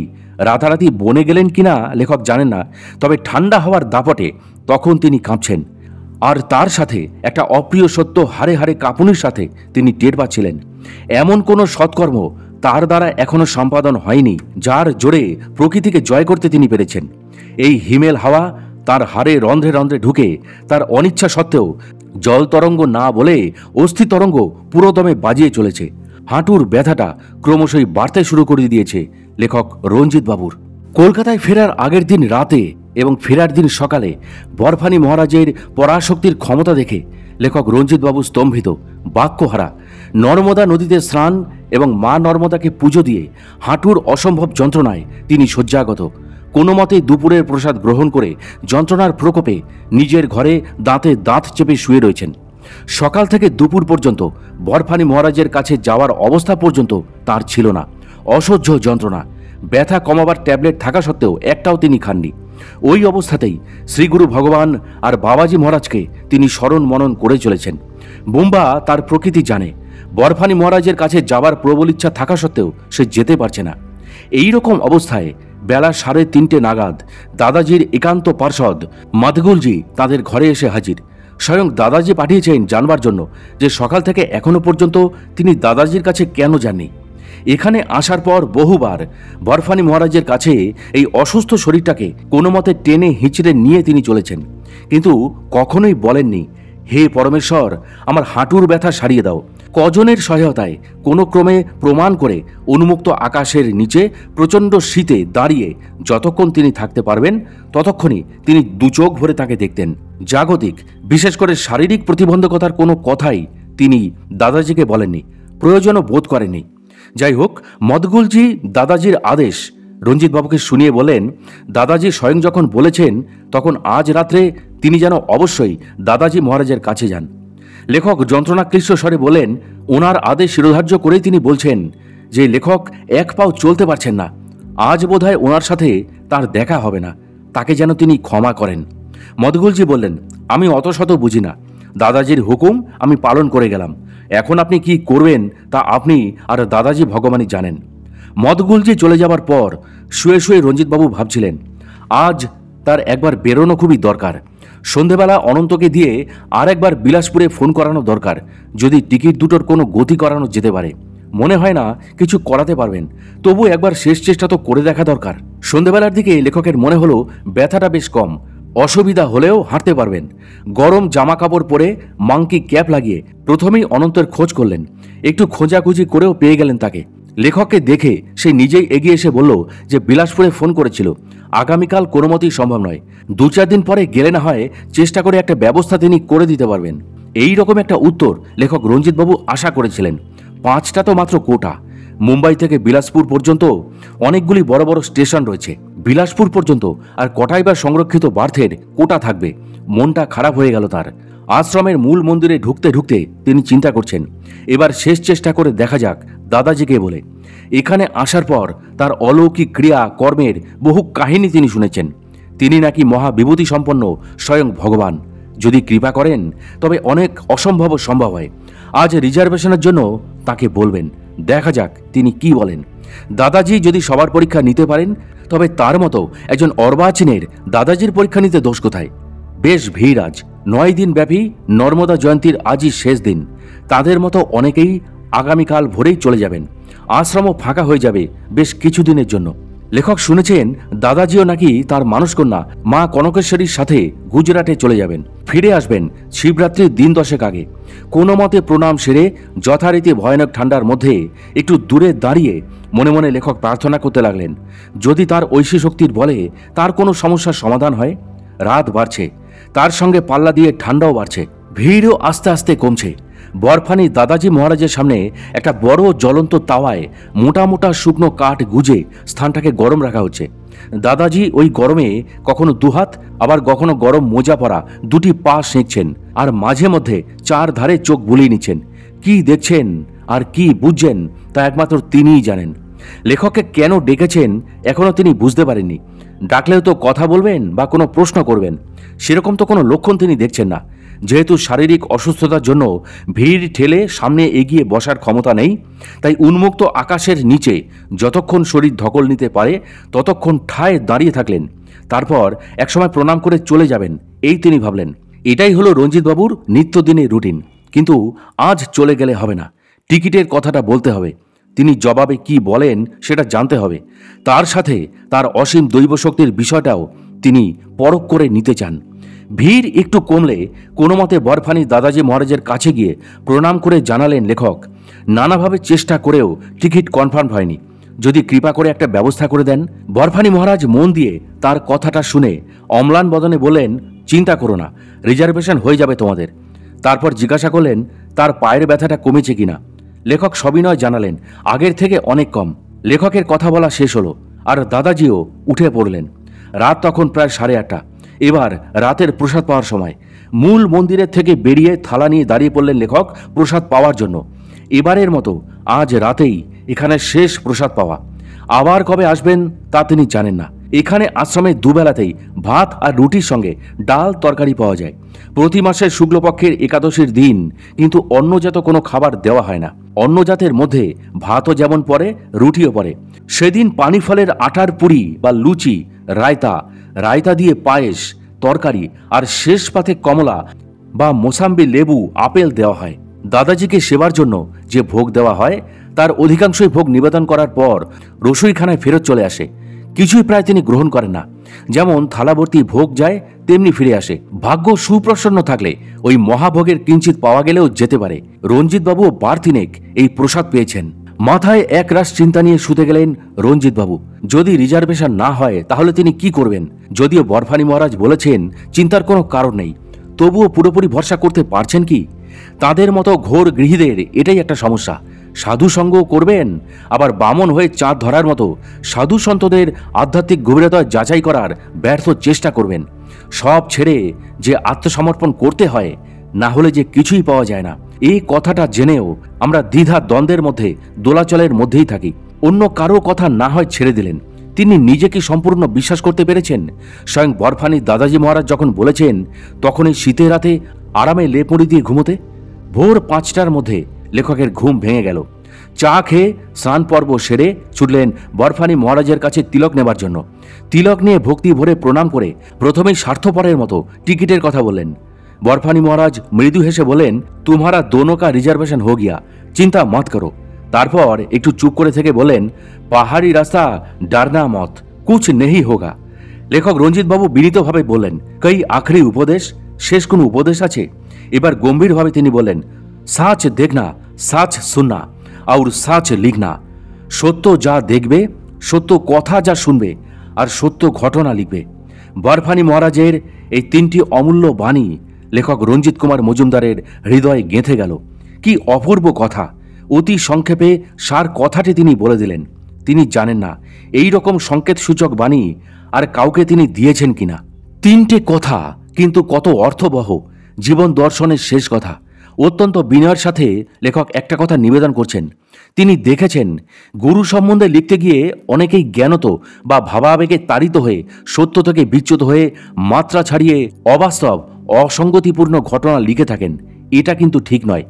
বাবাজি মহারাজ কলিযুগের মৃত্যুঞ্জয়ী মহাবতার বইটি যখন তিনি লিখেছিলেন তখন হৈরাখান আশ্রমের বয়োজ্যেষ্ঠ সর্বত্যাগী সন্ন্যাসী স্বামী ফকিরানন্দজি তাকে বলেছিলেন, একটা কথা স্মরণে রেখো, কোনো মহাপুরুষের সম্বন্ধে লিখতে গিয়ে মাত্রা ছাড়িয়ে এমন কোনো কথা লিখো না বা ঘটনা লিখো না যা পাঠকের মেনে নিতে অসুবিধা হবে। এই ধরনের লেখার কোনো মূল্যই নেই, এতে বরঞ্চ সেই মহাপুরুষকেই অবমাননা করা হয়। সেই একই কথার পুনরাবৃত্তি 28 বছর বাদে স্বয়ং বরফানি দাদাজি মহারাজের কাছ থেকে লেখক রঞ্জিত কুমার মজুমদার শুনতে পেলেন। আসলে উচ্চকোটি মহাপুরুষরা সবাই একই মার্গে বিচরণ করেন বলেই একই ধরনের সাবধানবাণী তাঁরা বলে সতর্ক করে দেন। আশ্রম থেকে প্রায় 1.5 কিলোমিটার দূরে দূরপাল্লা যাত্রার বাস স্ট্যান্ড, জ্যারিক্যান ভর্তি নর্মদা জল আরও টুকিটাকি জিনিসপত্রে দুজনার মালপত্র বেশ ভারী। আশ্রম আঙিনা থেকে বাজার পর্যন্ত ভারী মালপত্র বয়ে আনতে গিয়ে তাদের কালঘাম একেবারে ছুটে গেছে। সকাল 7:30টার সময় অটো পাওয়া মুশকিল। আবার লেখকের পায়ের যে অবস্থা, তাতে এত সব জিনিস নিয়ে অতটা পথ চলা অন্তত তার পক্ষে অসম্ভব। মাঝ রাস্তায় একটা বেঞ্চের উপর বসে এদিক সেদিক দেখছেন যদি কোনো অটো পাওয়া যায়, আর মনে মনে বরফানি বাবাকে স্মরণ করছেন একটা অটোর ব্যবস্থা করে দেওয়ার জন্য। সকাল 8:30টার মধ্যে পৌঁছাতে হবে। প্রায় 7:45 তখন বাজে। সময় মতো না পৌঁছাতে পারলে বিপদ। বাস এই স্ট্যান্ডে 15 মিনিট দাঁড়ায়। শুনেছেন বেশ কিছু যাত্রী আগে থাকতে এসে অপেক্ষা করে বাসটার জন্য। তাঁদের এত মাল সব বাসের ছাদে তুলতে হবে, বসার জায়গা পেতে হবে, অনেক ঝক্কি ঝামেলার কাজ। যত দেরি হচ্ছে ততই লেখক রঞ্জিত বাবুরা নার্ভাস হয়ে পড়ছেন। উপায়ান্তর না দেখে বরফানি বাবাকে স্মরণ করে চলেছেন কায়মনোবাক্যে। নিজেদের স্বার্থে ঘড়িতে তখন 8:05। আর বোধহয় আশা নেই নির্দিষ্ট সময়ের মধ্যে পৌঁছাবার। এমন সময় হঠাৎই একটা অটো এসে হাজির। দরদস্তুর না করেই কোনো মতে তাতে মালপত্র ঢুকিয়ে সোজা বাস স্ট্যান্ডে যেতে বললেন। ফাঁকা রাস্তা উড়িয়ে নিয়ে সকাল 8:15-এর মধ্যে বাস স্ট্যান্ডে পৌঁছে দিল। নেমে দেখলেন প্রায় 15 থেকে 20 জন যাত্রী বসে আছেন। লেখক ভাবছেন এত লোক কিভাবে আগেভাগে পৌঁছালো? রকেটে চড়ে? কে জানে বাবা। তারা নির্দিষ্ট সময়ের আগে বরফানি মহারাজের দয়ায় পৌঁছেছেন, এটাই যথেষ্ট। তখনও বিস্ময় বাকি। গুমটি থেকে জানালো বাস দেরিতে আসছে, 9:30টায় এখানে আসবে। কথাটা শোনা মাত্রই হঠাৎই খিদে পেয়ে গেল লেখক রঞ্জিত বাবুর। পাওয়ারই কথা। সকালবেলায় বরফানি মহারাজকে প্রণাম করে সোজা আশ্রম থেকে চলে এসছেন। সকাল 8টার ব্রেকফাস্টও করেননি, করার সম্ভবও ছিল না। তাহলে সময় মতো এখানে পৌঁছাতে পারতেন না। বাসের দেরি শুনে বাস স্ট্যান্ড সংলগ্ন খাবার দোকান থেকে পেট পুড়ে পুরি আর জিলিপি লেখক রঞ্জিত বাবুরা খেয়ে নিলেন। আত্মশান্তি তো সর্বশান্তি। এবার যখন খুশি বাস আসুক। বেশ ঠান্ডা ভাব। ভরা পেটে এক কোণে রোদের তলায় আরাম করে তারা বসলেন। ততক্ষণে আরও যাত্রী এসে গেছে। নামেই ডিলাক্স বাস, যাত্রী তুলতে কোনো বাধাই নেই। টাইমবাবুকে বলে রেখেছেন তারা বিলাসপুর যাবেন, সাথে মালপত্র বেশি আছে। তাছাড়া লেখকের শারীরিক অবস্থা আদৌ ভালো নেই ইত্যাদি। টাইমবাবু তাদের আশ্বাস দিয়ে বলেছেন কোনো চিন্তা করবেন না, আপনাদের সিট 15-16তে থাকবে। মালপত্র উপরে তুলে দিয়ে আরামসে বসবেন। গাড়ি চলার পর আরামসে বসা যে কাকে বলে তা হারে হারে বুঝতে পারলেন লেখক রঞ্জিত বাবু। 15-16 নম্বর সিট দুটো হলো বাসের পিছনের চাকার উপরে। পা দুটো সম্পূর্ণ মেলতে পারছেন না, পা রাখার জায়গাটা সমতল নয়, ঢিবির মতো বেশ খানিকটা উঁচু। ওই অবস্থায় বাসে বসে বাইরের অপূর্ব নৈসর্গিক দৃশ্য দেখতে দেখতে তারা চলছেন। পাহাড়ি রাস্তা এঁকে বেঁকে চলেছে, কোথাও চড়াই আবার কোথাও বা ঢালু, ঘন ঘন বাঁক, বনের মধ্য দিয়ে রাস্তা। দিনের বেলাতেই এই রাস্তা দিয়ে গাড়ি চলে। অনেক প্রাইভেট গাড়িও তিনি চলতে দেখছেন। কেউ অমরকণ্টকে যাচ্ছে, আবার কেউ বা নিচে নামছে। বেশ একটা ঠান্ডা ঠান্ডা ভাব। নিচে নামতে নামতে তিনি দেখলেন অনেক জায়গাতেই লোক বসতি আছে। অবাক হতে হয়, এহেন পাণ্ডব বর্জিত স্থানে এদের দিন গুজরান হয় কি করে? ধারে কাছে তো কোনো বাজার বা দোকানপাট নজরে পড়ল না। নিত্য নৈমিত্তিক ন্যূনতম প্রয়োজনটুকুই বা এরা মেটায় কি করে? এদের চলেই বা কি করে তিনি কিছুই জানেন না। তবে আন্দাজ করতে পারেন নিশ্চয়ই কোনো না কোনো ব্যবস্থা আছে। সবই দেখছেন, কিন্তু তার মধ্যেও মনের ভেতরে সেই আশঙ্কাটা মাঝে মধ্যেই উকি মারছে, যদি রিজার্ভেশন না হয়। বাসে চলতে চলতে মাঝে মধ্যেই বরফানি মহারাজের শরীরের চন্দনের যে একটা মিষ্টি গন্ধ তিনি পেতেন, সেই গন্ধটা যেন ভেসে আসতে লাগলো। প্রথমবার গন্ধটা নাকে যেতে ততটা গুরুত্ব দেননি তিনি। দ্বিতীয়বার যখন আবার পেলেন তখন তিনি অবাক। বুম্বাকে জিজ্ঞাসা করলেন সেও তার মতো চন্দনের গন্ধটা পাচ্ছে কিনা। উত্তরে বুম্বা জানালো সে কোনো গন্ধ পাচ্ছে না। একই সিটে দুজনে পাশাপাশি বসে আছেন, অথচ তিনি পাচ্ছেন আর বুম্বা পাচ্ছে না। অবাক কাণ্ড। কোনো কিছু না বলে জানলা দিয়ে বাইরের দৃশ্য দেখতে লাগলেন। একটা জিনিস লেখক লক্ষ্য করলেন, তাদের গাড়ি যতই সমতলে নামছিল ততই সেই অপূর্ব গন্ধটা যেন তার চারিপাশে ঘন ঘন ঘুরছিল। হঠাৎই একসময় বুম্বা জানালো সেও গন্ধটা পাচ্ছে। যাক, বুম্বার কথা শুনে লেখক নিশ্চিন্ত হলেন যে গন্ধটা তার মনের ভুল নয়। কিন্তু কথা হচ্ছে এখানে এই গন্ধটা এলো কি করে? তাহলে কি মনে করে নিতে হবে যে বরফানি বাবার সজাগ দৃষ্টি তাদের সাথে সাথে রয়েছে? মনে পড়ে গেল পাহাড়ি রাস্তা ডার না মত কুছ নেই হোগা, বরফানিজির আশ্বাসবাণী। প্রায় 3 ঘন্টা চলার পর তাদের গাড়ি সমতলের মাটি ছুঁয়ে ঊর্ধ্বশ্বাসে ছুটতে লাগলো। সমতলে নামার পর গন্ধটা আরও তীব্র হতে লাগলো। বরফানি বাবাকে মনে মনে স্মরণ করে তাদের রিজার্ভেশনের পরিস্থিতিটা জানবার জন্য বিপুলের সাথে কলকাতায় ফোনে যোগাযোগ করার লেখক চেষ্টা করলেন। একবারের চেষ্টাতেই বিপুলকে ফোনে তিনি পেয়ে গেলেন। সে জানালো তাদের টিকিটটা কনফার্মড হয়ে গেছে। বিপুলের কথা যেন কানে মধুর ধ্বনির মতো শোনালো লেখক রঞ্জিত বাবুর। বিপুল আরও জানালো কলকাতা ফিরে এলে সব বলবেন। আশ্চর্যজনকভাবে তাদের টিকিট কনফার্মড হয়েছে। বুম্বাকে সুখবরটা তিনি সাথে সাথে দিলেন। বুম্বা খুব দার্শনিকভাবে বলল, দাদাজি তো আজ সকালেই বলেছিলেন চিন্তার কোনো কারণ নেই, তোমাদের দুজনের টিকিটই কনফার্মড হয়ে গেছে। পরিবেশের গুণে বুম্বার কি পরিবর্তন! যাক, মন থেকে একটা ভারী বোঝা নামলো তাদের। শরীরটা বেশ হালকা লাগছে, মনে খুশির জোয়ার। মনে মনে বরফানি মহারাজের উদ্দেশ্যে ভক্তিভরে একটা প্রণাম জানালেন। কিন্তু এখনও সেই পবিত্র গন্ধটা বেশ তীব্রভাবে পাচ্ছেন। দাদাজি কি জানান দিচ্ছেন তার অদৃশ্য উপস্থিতির কথা? কন্ডাক্টরকে জিজ্ঞাসা করে লেখক জেনে নিলেন বিলাসপুর পৌঁছতে আর কত দেরি। সে বলল আর ঘণ্টাখানেকের মধ্যে পৌঁছে যাবেন। রাস্তা ফাঁকা পেয়ে তাদের গাড়িটা প্রচণ্ড গতিতে চলতে শুরু করেছে। মাঝে মাঝে রাস্তায় 2-1 লোকেরও দেখা মিলছে। আশপাশে নিশ্চয়ই কোনো গ্রাম আছে। খেতে ফসলও দেখতে পাচ্ছেন। নিচে নামার পর দেখলেন শীত একেবারে উধাও। যে 2জন লোক দেখতে পাচ্ছেন কারোর শরীরেই কোনো শীত বস্ত্র নেই। প্রখর সূর্যের তেজ, লেখকের শরীরও রীতিমতো শীত বস্ত্রে ঢাকা। দুজনের গায়েই চামড়ার জ্যাকেট। গরম লাগছে কিন্তু খোলার উপায় নেই। বাস ভর্তি লোক, এমনকি বাসের মেঝেতেও লোক বসে আছে। তাদের মালপত্র সবই বাসের মাথায়। এসব খুলে রাখবেন কোথায়? বরফানি মহারাজের পবিত্র শরীরের সেই গন্ধটা ক্রমশই বাড়ছে। তাদের দুজনকে ঘিরেই আবর্তিত হচ্ছে গন্ধটা। মনে হচ্ছে বরফানি মহারাজ যেন সযত্নে তাদের আগলে রেখেছেন। হঠাৎ এক প্রচণ্ড আওয়াজ। কিছু বুঝে উঠবার আগেই লক্ষ্য করলেন তাদের গাড়িটা নিয়ন্ত্রণ হারিয়ে একবার ডান পাশে একবার বাঁ পাশে কাত হয়ে উল্টে পড়ার উপক্রম হলো। বাসের যাত্রীদের মধ্যে ভয়ার্ত চিৎকার শুরু হয়ে গেছে। এ ওর গায়ে আছড়ে পড়ছে। হঠাৎ বিস্ময় ভরে লেখক লক্ষ্য করলেন তাদের পায়ের নিচে যে ঢিবিটা ছিল সেটা নেই।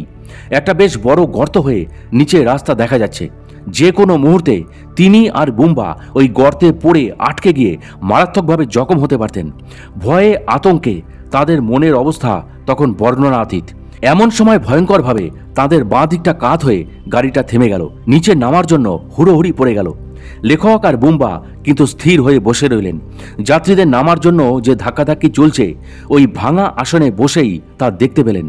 আর একটা জিনিস লক্ষ্য করলেন, দাদাজির পবিত্র শরীর নিঃসৃত যে গন্ধটা এতক্ষণ পাচ্ছিলেন তা আর পাচ্ছেন না। অন্তত লেখক তো পাচ্ছেন না। বুম্বা পাচ্ছে কিনা তিনি জানেন না, জিজ্ঞাসাও করলেন না। সবাই যখন নেমে গেল তখন লেখক আর বুম্বা আস্তে আস্তে নিচে নেমে এসে যা দেখলেন তা ভাষায় বর্ণনা করা যায় না। তারা যে বিশাল দুটো চাকার উপর সিটে বসেছিলেন সেই চাকা দুটো শক্ত মোটা লোহার রড ভেঙে ছিটকে সামনের দিকে প্রচণ্ড গতিতে ছুটে একজন পথচারী স্থানীয় মহিলাকে ধাক্কা দিয়ে ফেলে দিয়েছে। আর একটা চাকার রড তার মাথাটাকে থেতলে দিয়ে দূরে পড়ে রয়েছে। লেখক বারবার করে ওই ফাঁকা চাকার জায়গাটা সবিস্ময় দেখছিলেন আর ভাবছিলেন কি করে এমন একটা শক্ত পাকাপোক্ত লোহার রড ভেঙে গেল। যে গতিতে বাসটা চলছিল তাতে এই দুটো চাকা ভেঙে ছিটকে চলে গেলে তো অতি স্বাভাবিকভাবেই বাসটা উল্টে যাবার কথা। আর সবচাইতে বেশি আঘাত লাগার কথা তার নিজের, কেননা তিনি তো জানলার ধারেই বসেছিলেন। এছাড়া তাদের দুজনের পায়ের নিচে যে গর্তটা রয়েছে সেখানে একটা মোটা রড খাড়া হয়ে উঠে রয়েছে। ওটা যদি আরও একটু উঠত তাহলে তাদের দুজনের মধ্যে একজনের মৃত্যু নিশ্চিত ছিল। শরীরের ভেতরে তীক্ষ্ণ রডটা ঢুকে যেত এবং কিছু বুঝবার আগেই মৃত্যুর কোলে তারা কেউ ঢলে পড়তেন। এতে বিন্দুমাত্র সন্দেহ নেই। বর্তমান পরিস্থিতি তো তাই বলছে। আর এছাড়া এই মারাত্মক দুর্ঘটনা উঁচুতে পাহাড়ি পথে যদি ঘটত, তবে তো গাড়িটা গড়াতে গড়াতে নিচে খাদে পড়ে তারা বাসের যাত্রীরা সবাই মরতেন, কেউ বেঁচে থাকতো না। দুর্ঘটনা ঘটল ঠিকই, তবে তার সমতলে বাক শক্তিহীন তখন তাদের অবস্থা। এবার মর্মে মর্মে লেখক রঞ্জিতবাবু বুঝলেন কেন বাসে ওঠার পর থেকে বরফানি দাদাজি মহারাজ তার উপস্থিতি প্রতিটি পদে তাকে অনুভব করিয়েছেন। অমরকণ্টকের আশ্রমে বসেই পরাশক্তির জোরে সাক্ষাৎ মৃত্যুর হাত থেকে শুধু তাদেরই রক্ষা করলেন না, এছাড়াও বাসের সব যাত্রীদেরও রক্ষা করলেন। ব্রহ্মর্ষিরা ত্রিকালজ্ঞ হন, আসন্ন বিপদের কথা সোজাসুজি না বলে ঘুরিয়ে বলেন। আশ্রম থেকে বরফানিজিকে প্রণাম করে বিদায় নেবার সময় এমনই একটা ইঙ্গিত তিনি তাকে আগেই দিয়েছিলেন। তিনি বুঝতে পারেননি বা বোঝার চেষ্টাও করেননি। ঋষি ব্রহ্মর্ষিদের সব কথা তাদের মতো গৃহী মানুষদের পক্ষে বোঝা কিন্তু সম্ভব নয়, অন্তত লেখকের মতো একজন সাধারণ লোকের পক্ষে এটা তিনি মনে করেন। এই কথাটা মুক্ত কণ্ঠে স্বীকার করতে তার কোনোই দ্বিধা নেই।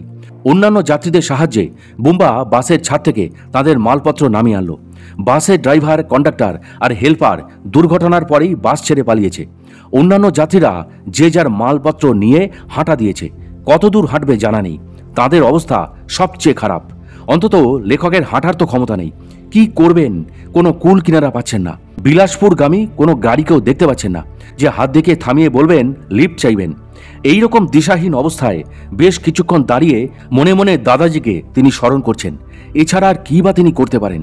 হঠাৎই তিনি দেখলেন একটা খালি অটো আসছে। হাত দেখাতেই অটোটা থামল। তাদের অবস্থার কথা সংক্ষেপে জানিয়ে তাকে অনুরোধ তিনি করলেন পৌঁছে দেওয়ার জন্য। রাজি হয়ে গেল অটো চালক, শুধু বলল বিলাসপুর স্টেশন পর্যন্ত যাবার অনুমতি তার নেই, শহরে ঢোকার পথ পর্যন্ত পৌঁছে দেবে, তারপর একটু হেঁটে আবার অটো ধরে স্টেশনে পৌঁছাতে হবে। লেখকের শারীরিক অবস্থার কথা জানিয়ে অটো চালককে তিনি অনুরোধ করলেন পরবর্তী অটো স্ট্যান্ড পর্যন্ত নিয়ে যাওয়ার জন্য, প্রয়োজনে অতিরিক্ত কিছু অর্থ না হয় দেবেন। অটো চালক কিছু না বলে চলতে লাগলো। প্রায় ৪৫ মিনিট বাদে তারা বিলাসপুরের পরবর্তী অটো স্ট্যান্ডে এসে পৌঁছালেন। অটো চালক তড়িঘড়ি করে আর একজন অটো চালককে ডেকে দুজনে মিলে তাদের মালপত্র নিয়ে নতুন অটোতে তুলল। আগের চালককে জিজ্ঞাসা লেখক করলেন অতিরিক্ত কত টাকা আর দিতে হবে। জবাবে সে জানালো কোনো অতিরিক্ত অর্থ তাকে দিতে হবে না। অমরকণ্টকের লেখক রঞ্জিতবাবু আবার হয়তো যাবেন, বাসে করেই হয়তো বিলাসপুরে ফিরে আসবেন, কিন্তু ওই দিনের সংকট মুহূর্তে আবির্ভূত অটো চালককে আর পাবেন না। আকস্মিক দুর্ঘটনা ঘটেছিল বলেই নির্জন রাস্তায় পরিত্রাতার ভূমিকায় এসে সে হাজির হয়েছিল। সত্যি কথা বলতে কি, তার মুখটা লেখকের আজ আর মনে নেই। সুযোগ বুঝে অতিরিক্ত টাকাও সে চায়নি, দিতে চেয়েছিলেন, কিন্তু সবিনয়ে সে প্রত্যাখ্যান করেছিল। সেই অটো চালকের এই উদারতার কথা লেখক রঞ্জিত কুমার মজুমদার কোনোদিনই ভুলতে পারবেন না। অনন্ত আকাশের ছায়া পড়ে সূর্যের প্রতিবিম্ব দেখা যায়, তেমনি ওই অটো চালকের স্মৃতি লেখকের অন্তরের মণিকোঠায় যতদিন বাঁচবেন ততদিনই জলজল করবে, এতে কোনো সন্দেহ নেই। ওই দিনের সমস্ত ঘটনা, টিকিট বিভ্রাট, মারাত্মক বাস দুর্ঘটনা থেকে বরফানি দাদাজি মহারাজের অসীম কৃপায় সম্পূর্ণ অক্ষত অবস্থায় রেহাই পাওয়া, হঠাৎ অটো পাওয়া, অটো চালকের স্বতঃস্ফূর্ত সাহায্য ইত্যাদি কথাগুলো তিনি কি কোনোদিন ভুলতে পারবেন? আমরা মানুষেরা অযাচিতভাবে অনেক কিছুই পাই, এমনকি প্রত্যাশার বাইরেও পাই। কেন পাচ্ছি, কি করে পেলাম, তা বিশ্লেষণ করি না। হয়তো কোনো এক মুহূর্তে আমাদের এই চাওয়া পরমেশ্বরের কাছে পৌঁছে যায়। তিনি তো প্রেমের ঠাকুর, ভালোবাসার কাঙাল, তাকে ডাকলেই পাওয়া যায়। অহৈতুকী কৃপায় সবই হয়। এই ধরনের কৃপার মধ্যে কোনো বাজ বিচার থাকে না। যোগ্য বা অযোগ্যর মান ও বিচার হয় না, বিচার হয় ভক্তির আর বিশ্বাসের। যে যে ভক্ত যে যে দেবমূর্তি শ্রদ্ধার সাথে পুজো বা স্মরণ করেন, সেই সেই দেবমূর্তিতেই ঈশ্বর তাদের অচলা ভক্তি দান করেন। শ্রীগুরু মহারাজ আর বাবাজি মহারাজ লেখক রঞ্জিতবাবুর জীবনের ধ্যান ও জ্ঞান। তাঁদের কৃপায় অসীম বিভূতি সম্পন্ন বরফানি দাদাজি মহারাজের কৃপা তিনি পেয়েছেন। তার দৃঢ় বিশ্বাস, তার দুই গুরু মহারাজের কৃপায় দাদাজি তার ঐশী শক্তির দ্বারা পথের সমস্ত বিপদ সরিয়ে দিয়ে তাদের যাত্রাপথকে মসৃণ করে দিয়েছেন। তাই বরফানি দাদাজি মহারাজের ভিতরে লেখক রঞ্জিত কুমার মজুমদার তার দুই গুরু মহারাজের স্বরূপই দেখতে পেয়েছেন, বুঝতে পেরেছেন তার অবর্ণনীয় লীলা মাহাত্ম্য। এতে বিন্দুমাত্র কোনো ভুল নেই। বিলাসপুর স্টেশনে লেখক রঞ্জিতবাবুরা পৌঁছেই আগে গরম জামা কাপড়গুলো, যেগুলো এতক্ষণ শরীরে ঘামের সঙ্গে লেপ্টে ছিল, সেগুলো খুলে প্রাণ ভরে স্নান করলেন। শরীরটা যেন ঠান্ডা জলের ছোঁয়ায় জুড়িয়ে গেল। স্থান বিশেষে জলের কি গুণ! এই বেলা 3:30-র সময় অমরকণ্টকের এই জলে স্নান করার কথা যে কোনো সুস্থ মানুষও কল্পনা করতে পারে না। খুব প্রয়োজন ছাড়া জল কেউ ছোঁয়ও না এই সময়। আর এখানে জল শান্তি আরামের অমৃত। সত্যি প্রকৃতির কি বিচিত্র লীলা। এদিকে লেখকদের খিদে পেয়ে গেছে, বোম্বা ছুটল খাবারের সন্ধানে। হাতে এখনো প্রচুর সময়, 5:05 মুম্বাই মেল ঢুকবে। কুলিকে বলা আছে সময় মতো এসে গাড়িতে তাদের মালপত্র তুলে দেবে। এখনো রিজার্ভেশনের নামের তালিকা টাঙানো হয়নি, আধ ঘন্টা আগে টাঙানো হবে। একবার নিজের চোখে না দেখলে লেখক রঞ্জিত বাবু শান্তি পাচ্ছেন না। সত্যি কি অবিশ্বাসী মন মানুষের।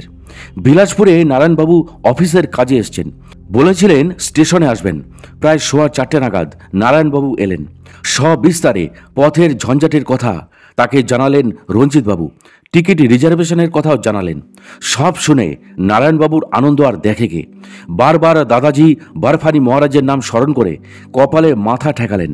নারায়ণবাবুকে নিয়ে দুরু দুরু বক্ষে রিজার্ভেশনের চার্ট দেখতে গেলেন লেখক রঞ্জিতবাবুরা। AC 3 টায়ারে খুঁজতেই দেখলেন কোচ নাম্বার বিতে তাঁর আর বুম্বার নাম স্পষ্ট করে লেখা আছে। বেশ কয়েকবার দেখলেন, দেখে দেখে যেন তাঁর আর আশ মিটছে না। নারায়ণবাবু চলে গেলেন। কিছুক্ষণের মধ্যেই কুলিও এসে গেল। তাদের কলকাতা ফেরার যাত্রার তোড়জোড় শুরু হলো। কলকাতায় ফিরেই লেখক রঞ্জিত কুমার মজুমদার হঠাৎই অসুস্থ হয়ে বেশ কিছুদিন শয্যাশায়ী হয়ে পড়লেন। শুয়ে শুয়েই ভাবনা তার শুরু হলো তার অমরকণ্টকে বরফানি দাদাজি মহারাজের এই দর্শন সম্বন্ধে সংক্ষিপ্তভাবে লিখে দৈনিক বর্তমান পত্রিকায় পাঠাবেন। তার মতো বহু ধর্মপরায়ণ বাঙালি এই প্রাচীন ব্রহ্মর্ষি সম্বন্ধে কিছুই জানেন না। তাদের জানাতে হলে সবার আগে দরকার কোনো বহুল প্রচারিত পত্রিকায় লেখা। এইরকম একটা চিন্তা নিয়ে 1.5 মাস বাদে সুস্থ হয়ে কলম ধরলেন লেখক রঞ্জিতবাবু। এক বিশাল মহাপুরুষের সম্বন্ধে সংক্ষেপে কিভাবে লিখবেন তাও চিন্তার বিষয়। যাই হোক, লেখাটা শেষ করে যাদের অশেষ কৃপায় এমন একজন উচ্চকোটির প্রাচীন মহত্তার দর্শন লাভ তার পক্ষে সম্ভব হলো, তাদের উদ্দেশ্যে তার বিনম্র প্রণাম জানিয়ে একদিন বর্তমান পত্রিকার অফিসে সেটা পাঠিয়ে দিলেন, সাথে কয়েকটা ছবি। যথারীতি 2008 সালের 19 এবং 26 অক্টোবর পরপর 2 রবিবারে বর্তমান পত্রিকায় অমরকণ্টকের বরফানি দাদাজি মহারাজ শিরোনামে 2টি কিস্তিতে তার লেখাটি প্রকাশিত হবার পর পাঠককুলে রীতিমতো শোরগোল শুরু হয়ে গেল। 27 অক্টোবর থেকেই লেখক রঞ্জিতবাবুর মোবাইল ফোনে পাঠকদের অসংখ্য ফোন আসা শুরু হলো। ফোনে লেখাটার উচ্ছ্বসিত প্রশংসার সাথে সাথে অনেকে যেমন বরফানি মহারাজ সম্বন্ধে আরও বিস্তারিত জানতে চান, আবার তেমনি নেতাজি সম্বন্ধেও তাদের অজস্র প্রশ্ন, এবং এই সব কারণে তাদের মধ্যে অনেকেরই একটাই অনুরোধ, তার সাথে দেখা করার, কোথায় থাকেন, বাড়ির ঠিকানা কি ইত্যাদি যদি জানান। প্রথম অবাক হয়ে রঞ্জিতবাবু জিজ্ঞাসা করতেন তার ফোন নাম্বার কোথা থেকে পেলেন। জবাবে জানতে পারলেন বর্তমান পত্রিকার অফিস থেকে। এইভাবে সমাজের সর্বস্তরের থেকে ফোন আসা শুরু হলো। পদস্থ পুলিশ অফিসার থেকে IAS অফিসার, বৃদ্ধ থেকে যুবক, কর্মরতা মহিলা থেকে সাধারণ গৃহবধূ। সমগ্র পশ্চিমবঙ্গের খুব কম অঞ্চলই আছে যেখান থেকে লেখক রঞ্জিত কুমার মজুমদার কোনো ফোন পাননি। প্রায় সবারই একই অনুরোধ, একবার সামনাসামনি বসে তার সঙ্গে কথা বলতে চান। সবাইকেই তার অনুরোধ 25 নভেম্বর থেকে ফোনে যোগাযোগ করলে ভালো হয়। ফোন আসার যেমন শেষ নেই, তেমনি ভাঙা রেকর্ডের মতো লেখক রঞ্জিতবাবুর একই বক্তব্যেরও যেন শেষ নেই। সত্যি কথা বলতে কি, তিনি এত ফোন পেয়েছিলেন যা তাঁর স্বপ্নেরও অতীত। তিনি অভিভূত। অনেকেই জানতে চেয়েছেন কবে এটি বইয়ের আকারে বিশদভাবে প্রকাশ পাবে। প্রতিদিনই পশ্চিমবঙ্গ তথা দেশের নানা প্রান্ত থেকে ফোন এসছে। বরফানি দাদাজি মহারাজের দর্শন পাওয়া যাবে কিভাবে, তিনি আর কি ভবিষ্যৎবাণী করেছেন, সেই সঙ্গে তার মতো একজন মহাপুরুষের সন্ধান দেওয়ার জন্য লেখককে অজস্র আন্তরিক ধন্যবাদ জানিয়েছেন। কিন্তু লেখক তো জানেন এসব কোনো কিছুরই পাওয়ার তিনি যোগ্যই নন। যার কাজ তিনি তাকে দিয়ে করিয়ে নিয়েছেন, তিনি উপলক্ষ মাত্র। তার যে আরও কাজ বাকি। বরফানি মহারাজের আদেশ মতো তাকে দেওরা বাবার সম্বন্ধেও লিখতে হবে। নেতাজি বিষয়ে যে আগুনের শিখাটি তার অন্তরে জ্বালিয়ে দিয়েছেন, সেই বিষয়ে তাকে খোঁজখবর নিয়ে প্রমাণসহ লিখতে হবে। জানাতে হবে ত্রিকালদর্শী বরফানি মহারাজ নেতাজি সম্বন্ধে যা বলেছেন তা এক বর্ণ অতি রঞ্জিত নয়। কিন্তু রঞ্জিতবাবু তো কিছুই জানেন না, জানার কোনো পথও তিনি দেখতে পাচ্ছিলেন না। একমাত্র যিনি তাকে বলেছেন সেই ব্রহ্মর্ষি দাদাজি মহারাজের কৃপা ছাড়া তিনি তো এক কদমও চলতে পারবেন না। দোদুল্যমান তার অবস্থা। ঠিক এমন সময় একদিন সকালে শ্রীমতী গীতশ্রী সিংহ রায় নামে এক ভদ্রমহিলা লেখক রঞ্জিতবাবুকে ফোন করে তাঁর লেখা বরফানি দাদাজির বিষয়ে যথারীতি প্রভূত প্রশংসা করে জানালেন তিনি এবং তার স্বামী শ্রী শরদিন্দু সিংহ রায় অলৌকিকভাবে দেওরহা বাবা বা মাচান বাবার সন্ধান পান। গীতশ্রী দেবীর কথা শুনে লেখক রঞ্জিত বাবু চমকে উঠলেন। তার আন্তরিক প্রার্থনা তাহলে বরফানি মহারাজের শ্রীচরণে পৌঁছে গেছে। কারণ বরফানি মহারাজকে লেখক রঞ্জিত বাবু বলেছিলেন দেওরাহা বাবার নামই তিনি কখনো শোনেনি, কি করে তার বিষয় লিখবেন। শ্রীমতী গীতশ্রী দেবীর কথা শুনে তখনই তাদের বাড়ি যাওয়ার জন্য লেখক রঞ্জিত বাবুর মনটা ছটফট করতে লাগলো। কিন্তু ওই যে রবি ঠাকুর বলেছেন, জরায় আছে বাধা ছাড়ায় যেতে চাই, ছাড়াতে গেলে ব্যথা বাজে। তার অবস্থা অনেকটা সেই রকম। বাধ্য হয়েই রঞ্জিতবাবু বললেন 25শে নভেম্বরের পর তাঁদের বাড়িতে যাবেন, সব শুনবেন এবং বলবেন। এরই মাঝে গীতশ্রী দেবী এবং তার স্বামী বেশ কয়েকবার তাকে ফোন করেছেন। অবশেষে 2রা ডিসেম্বর 2008 তারিখে সন্ধেবেলায় গীতশ্রী দেবীদের বাড়ির উদ্দেশ্যে কলকাতার শরৎ বসু রোডে লেখক রঞ্জিত কুমার মজুমদার রওনা হলেন। তিনি গীতশ্রী দেবীকে অনুরোধ করলেন কিভাবে দেওরাহা বাবা বা মাচান বাবার সাথে তাদের পরিচয় হলো। রঞ্জিত বাবুর অনুরোধে গীতশ্রী দেবী তার স্মৃতি রোমন্থন করতে শুরু করলেন। প্রিয় দর্শক ও শ্রোতা, আজকের এই কাহিনীটি আপনাদের কাছে কেমন লাগলো তা অবশ্যই আমাকে কমেন্ট ও লাইক দিয়ে জানাবেন। এবং এই ধরনের কাহিনী নিয়মিত যদি পেতে চান তবে অবশ্যই আমাদের সাধক অলৌকিক রহস্য ইউটিউব চ্যানেলটি একটুও মনে দ্বিধা না রেখে বা সময় নষ্ট না করে এখনই সাবস্ক্রাইব করে ফেলুন এবং পাশের বেল আইকনটিও অল করে দিতে ভুলবেন না। তাহলে আজকের মতো বিদায় নিচ্ছি। খুব শীঘ্রই ফিরে আসছি কোনো মহাত্মা যোগী পুরুষের অলৌকিক জীবন কথাকে নিয়ে।